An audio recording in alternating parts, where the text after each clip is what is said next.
vem ao encontro de nossos corações com um consolo, como um alerta, como uma mensagem exortativa para que possamos perseverar na presença dele. Abramos nossas Bíblias em 2 de Pedro, capítulo 3. Nós vamos meditar na palavra do Senhor do versículo 1 ao 15. Segunda Epístola do Apóstolo Pedro, capítulo 3, do versículo 1 ao 15.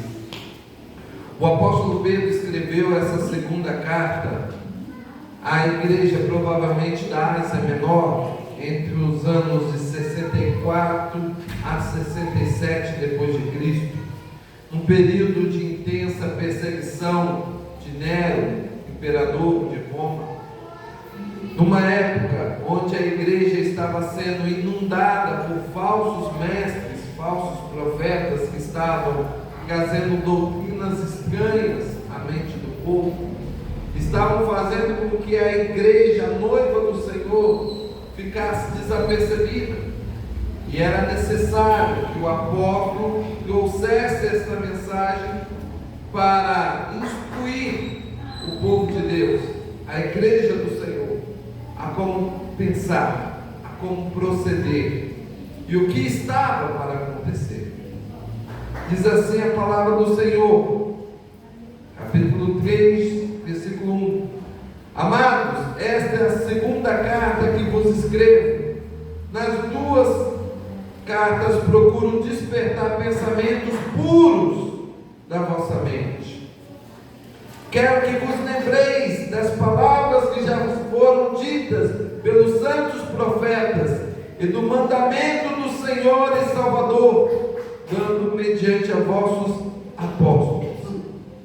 O apóstolo Pedro começa instruindo a igreja para que eles lembrem de tudo que os profetas do Antigo Testamento falaram, através das Escrituras, através da história do povo de Israel, e do que os apóstolos do Senhor tinham dado como mandamento para eles.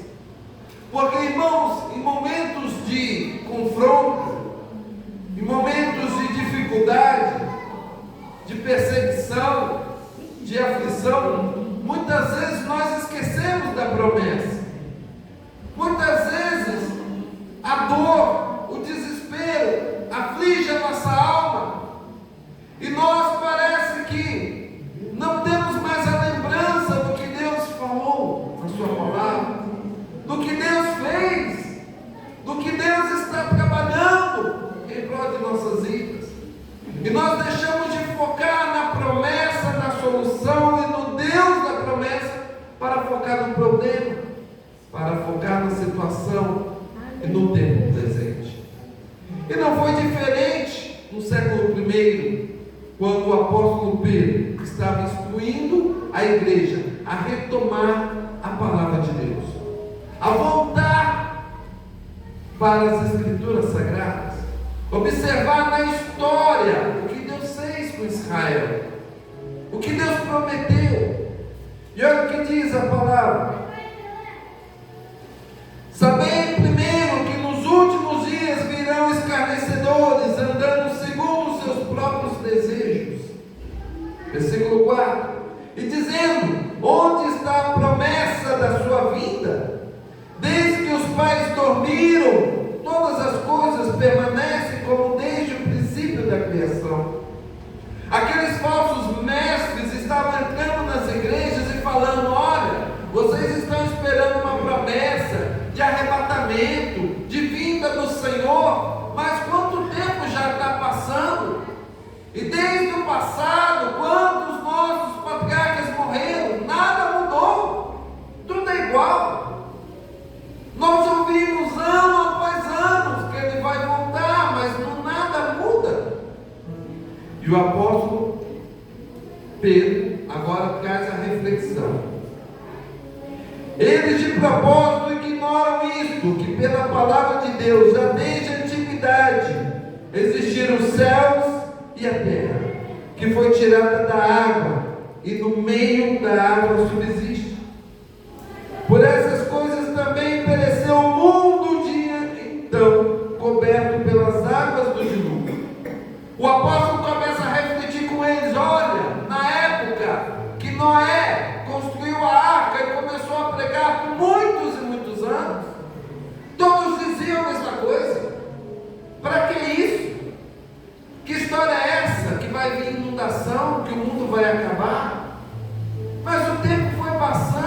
Noé continua construindo a arca e pregando que o dilúvio viria, que o mundo seria destruído.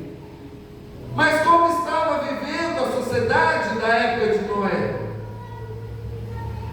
Estava vivendo como os dias de hoje, cada um seu bel prazer, cada um vivendo para si, como se nada tivesse acontecendo, mesmo que Deus estivesse enviado o seu profeta para profetizar o juízo eminente que viria sobre aquela população, sobre aquele povo.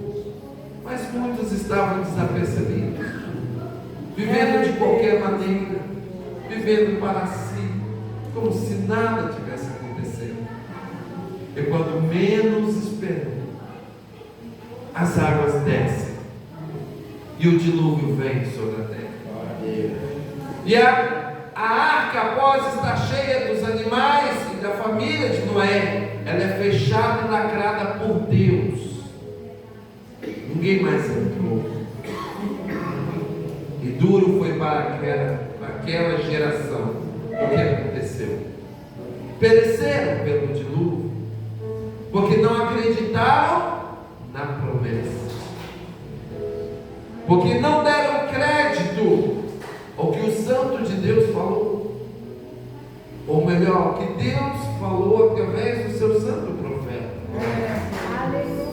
Diz assim a palavra 7: os céus e a terra que existem agora, porém pela mesma palavra, têm sido guardados para o fogo, sendo reservados para o dia do juízo e da perdição dos homens ímpios.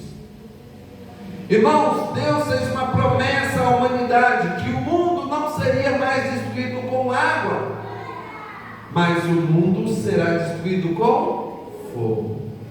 E na Bíblia o fogo quer dizer purificação.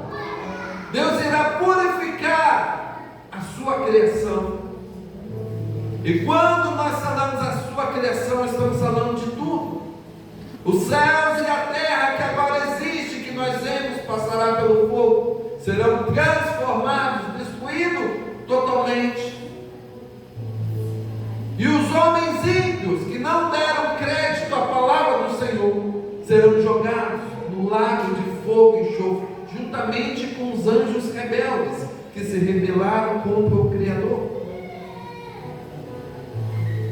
Mas você pode estar dizendo: mas que história triste que o apóstolo Pedro está contando à igreja e que nós estamos ouvindo hoje.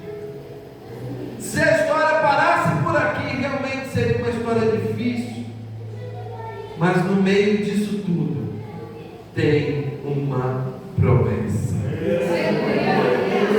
E nós vivemos da promessa. Nós cremos, acreditamos, vivemos de fé em fé no que Deus prometeu.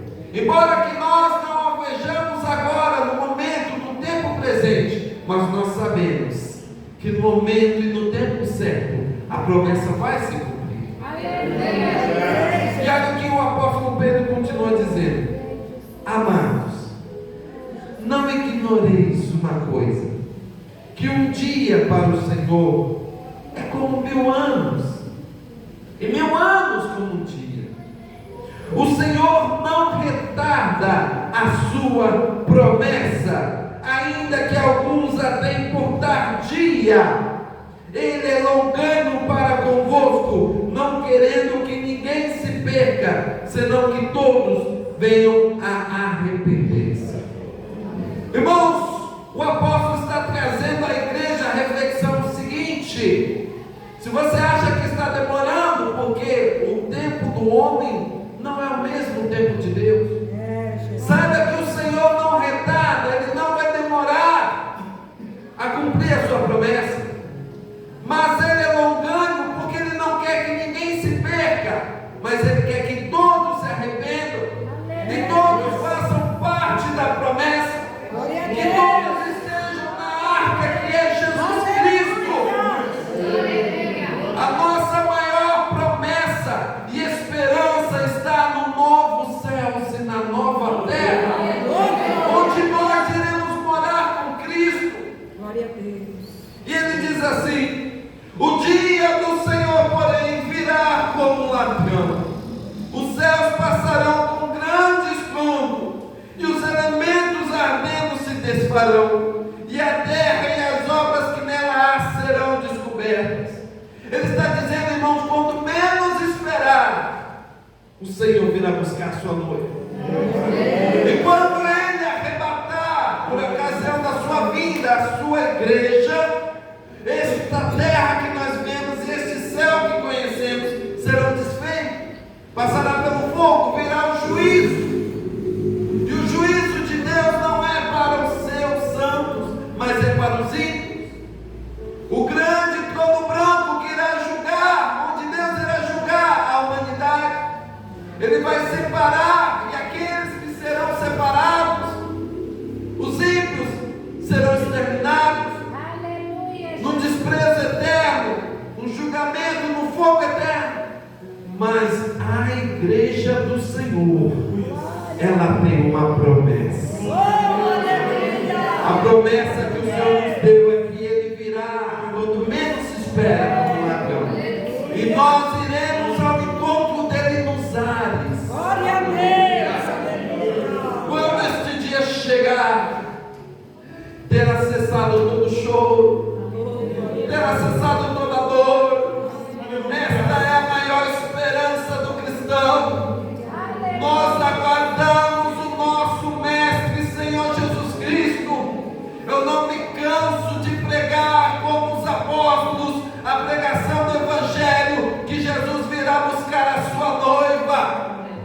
Por isso agora Ele nos adverte: havendo, pois, de perecer todas essas coisas, que pessoas devem ser em santidade e piedade. Agora Ele está dizendo para a igreja: você que tem a promessa, para que você herde a promessa, alcance o favor do Senhor, você tem que andar em piedade e santidade.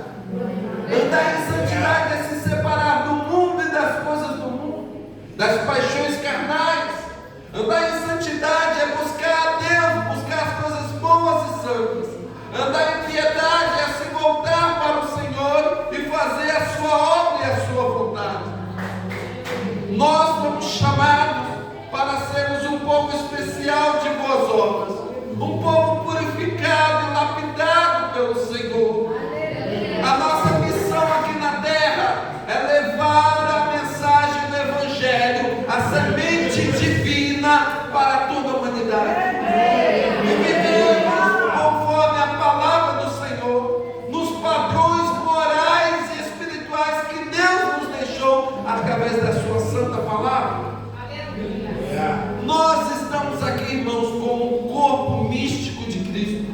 Nós somos os seus membros em particulares, cada um com a sua importância. Fazemos parte do único corpo, onde Cristo Jesus é o cabeça, é o líder, é o nosso comandante. E Ele nos deixou uma missão de vivermos uma vida piedosa, de vivermos uma vida segundo as regras do Senhor, que vão de contramão do mundo. Por isso que para eu poder experimentar a boa, perfeita e agradável vontade do Senhor, eu tenho que mudar minha mente, tenho que renovar e restaurar minha mente. Porque se eu tiver uma mente cauterizada pelo mundo, dos padrões do mundo, aceitando as coisas do mundo, eu não vou conseguir viver a promessa do Senhor. Eu não vou conseguir ver a minha terra prometida.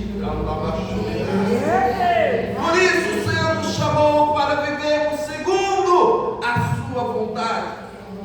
Se nós nos chamamos de Senhor, é porque nós entregamos a direção das nossas vidas totalmente para Ele, onde Ele é o nosso Senhor, nosso Mestre, nosso guia fiel, onde Ele nos conduz através do Teu Espírito Santo para andarmos em retidão e equidade, fazendo o que é bom e reto aos seus olhos.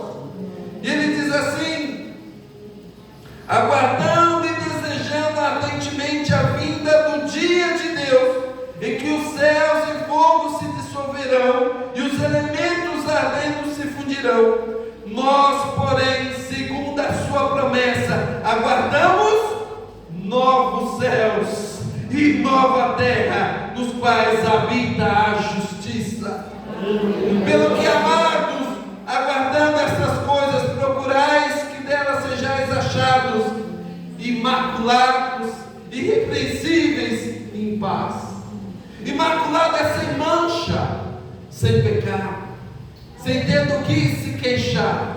Irrepreensível é quem anda segundo os padrões de Deus, a quem não tem o que apontar sobre essa pessoa, andando em retidão, em conformidade com a palavra do Senhor, andando em paz com Deus e com o homem, fazendo o que lhe apraz, o que o Senhor quer para nós.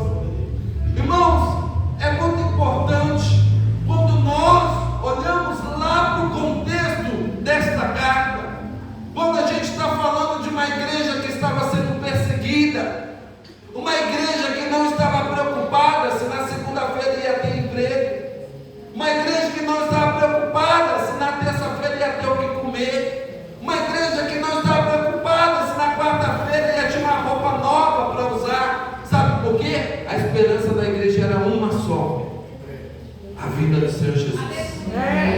Eu espero o Senhor Jesus. Lá fora tem Roma, lá fora tem inimigo querendo nos devorar, acabar conosco, mas nós estamos aqui cultuando a Deus, esperando a promessa. Nós vivemos da promessa. O crente vive da promessa. E a Bíblia diz que fiel é o que prometeu, e aquele que prometeu não vai descansar, não vai parar enquanto não tiver terminado. Por isso nós vivemos, irmãos, conforme a palavra do Senhor.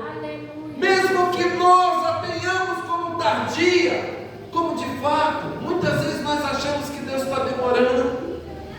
Aquela vitória, aquela bênção, aquela conversão, aquela libertação está demorando. Mas o Senhor diz para mim e para você: olha, assim como o tempo está nas minhas mãos, a tua vida também. Ele é o Senhor do tempo e da história. O Senhor não erra. Ele, quando escreve, ele escreve em linhas corretas, não em linhas tortas. Ele sabe o que fazer, como fazer, quando fazer e da maneira certa de fazer.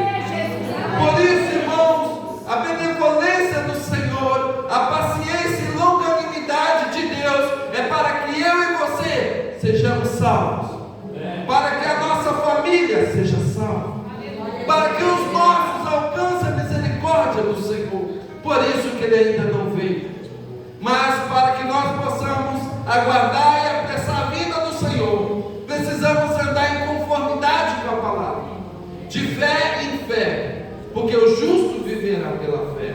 Nós temos que crer, por mais que o mundo e as coisas do presente século estejam contramão, nós acreditamos.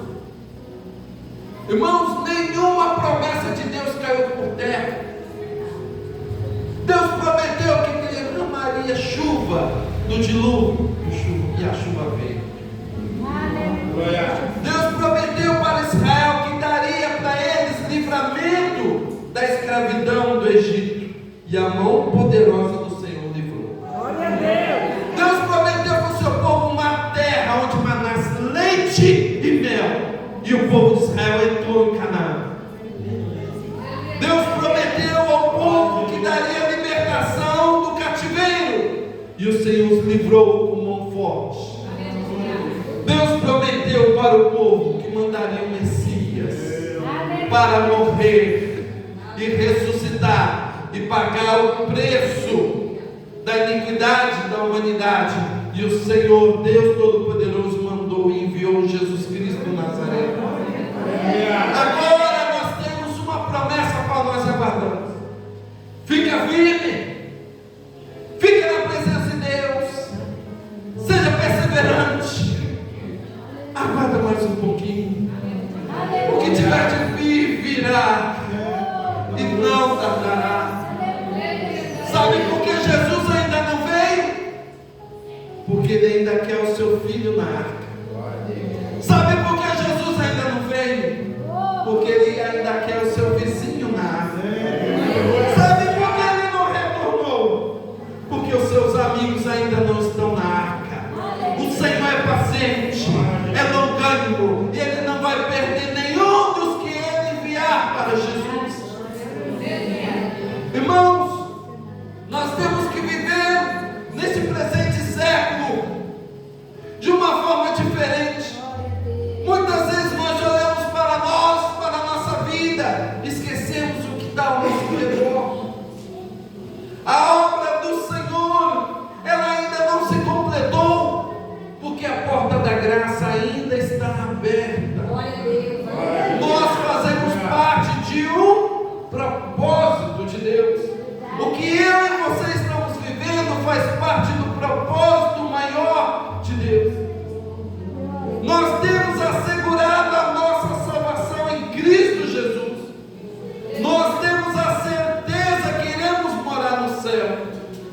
o Senhor ainda diz: eu tenho uma obra para a minha igreja.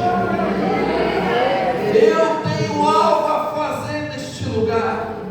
Assim como a igreja do século I estava aguardando, esperando a bem-aventurada promessa do Senhor, nós também aguardamos a promessa de Cristo. Ele virá, Ele voltará, arrebatará a sua igreja, nós iremos subir. Mas enquanto Ele não vem, eis a questão da minha e da sua vida. Como viver nesta geração ímpia? Como viver nesses dias difíceis? Como sobreviver em meio ao caos que tem se tornado a política, a economia, a sociedade, a ideologia? Como nós podemos mudar a nossa realidade de nossa família? Muitas vezes temos desejos e vontades e aguardamos, esperamos e nada acontece. Mas de uma coisa nós sabemos: que aqueles que esperam no Senhor, aqueles que deleitam em Deus, aguardando a sua promessa, as misericórdias do Senhor alcançará. A promessa é para quem persevera, a promessa é para quem aguarda, a promessa é para aquele que deleita, a promessa é para quem não desiste, a promessa é para quem não recua, a promessa é para quem não volta atrás. Você quer ser vitorioso? Fica firme na promessa, siga adiante, não pare, não pare, não deixe nada abalar a sua vida, porque fiel ao que prometeu. Cristo está conosco. Ele prometeu que iria para o céu, mas enviaria o Paráclitos, o Espírito Santo, e que estaria conosco todos os dias até a consumação do céu. Nós não estamos sozinhos, não fomos abandonados. Ele está conosco, mas nós temos que nos render a Ele, nós temos que nos entregar a Ele, lançar sobre Ele toda a nossa ansiedade, porque segundo a sua palavra, Ele tem cuidado de vós. Não podemos esquecer da promessa de Deus.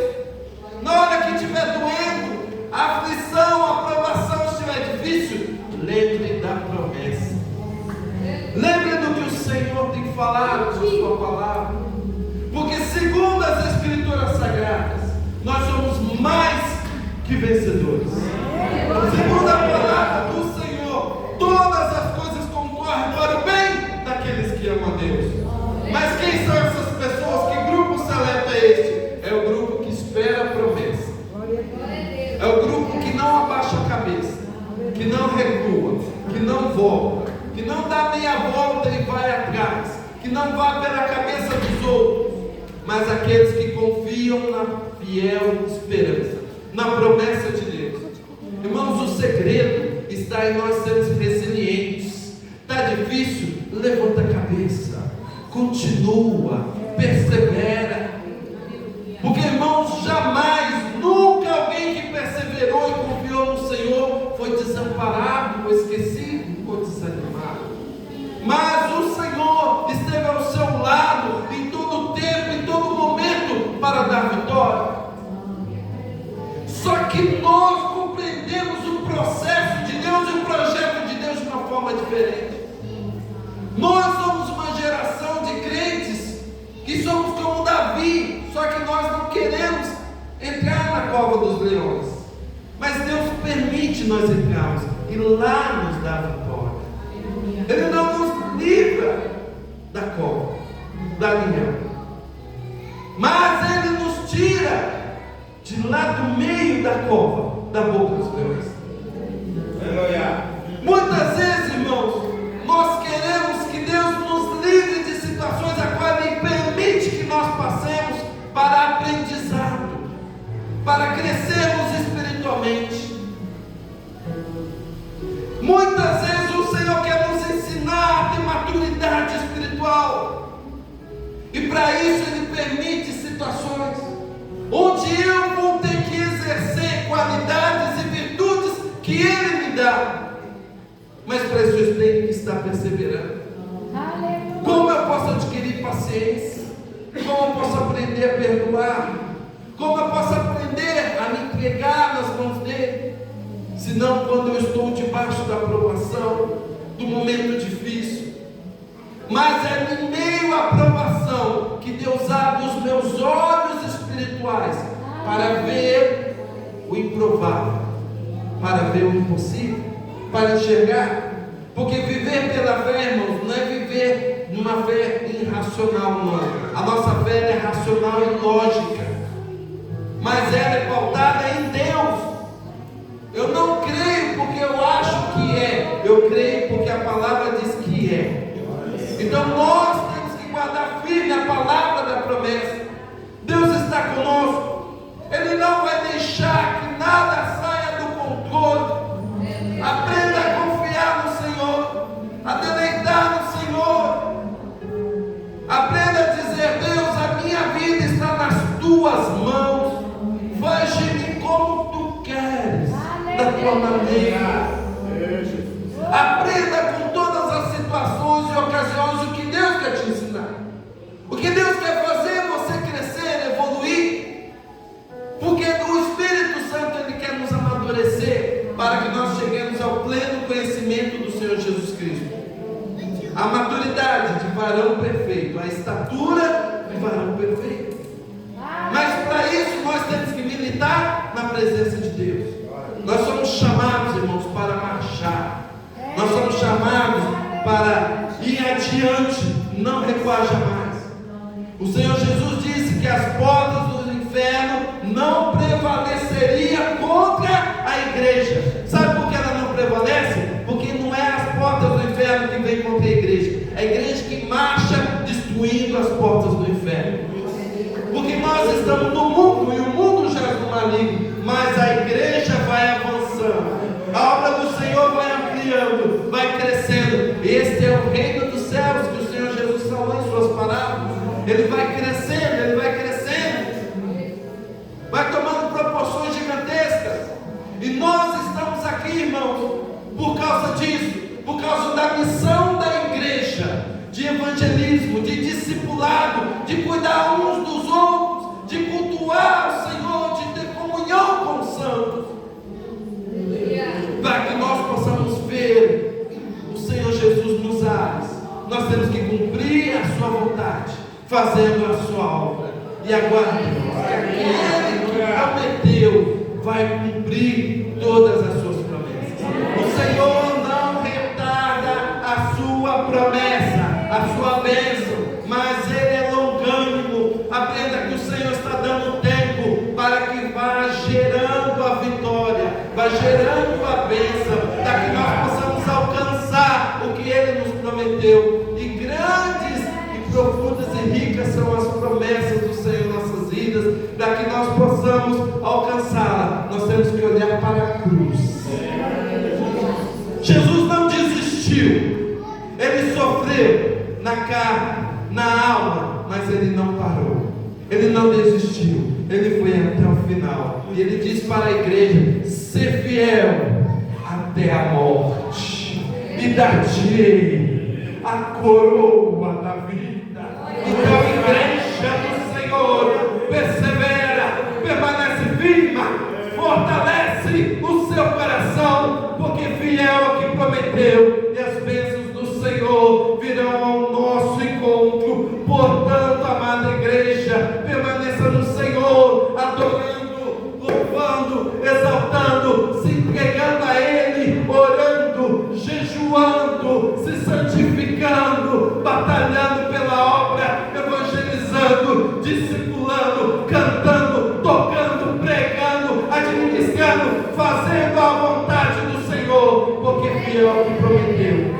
Portanto, meus amados irmãos, sede firmes e constantes, sempre abundantes na obra do Senhor, sabendo que o vosso trabalho não é vão no Senhor. Quem tem ouvidos ouça o que o Espírito diz à igreja.